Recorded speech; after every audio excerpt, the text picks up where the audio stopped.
మీ నాన్నగారు చెప్పిన పని మొత్తం పూర్తి చేసిన తర్వాత మీరు ఆయన ముందుకొచ్చి నుంచోండి. అప్పుడు చెప్పండి మీ భార్య నేనేనని. అదే నాకు గౌరవం. ఇదే ఇంకొకరైతే వెంటనే బయలుదేరండి అని చెప్పేవారు. నువ్వు ఈ విధంగా ఎలా చెప్పగలుగుతున్నావు? నన్ను మీరు మోసం చేయరనేది నాకు తెలుసు.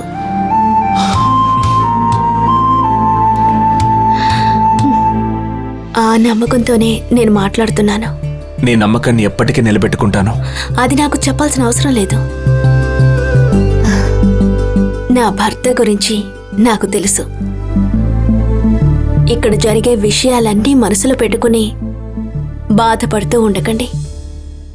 బిజినెస్ని జాగ్రత్తగా చూసుకోండి. ఆ తర్వాత అంతా మనకి మంచి జరుగుతుంది.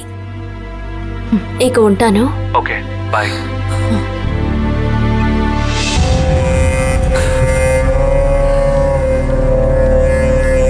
Yeah, sorry, let's go. Okay okay.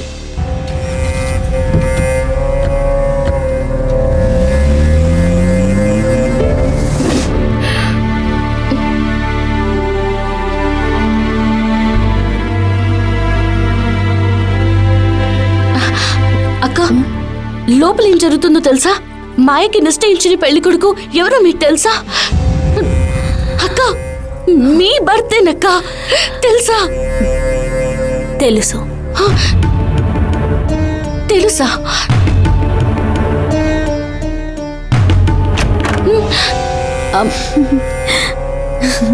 అమ్మా, నీ చేత్తో ఈ పువ్వులు మాయ తలలో పెట్టు.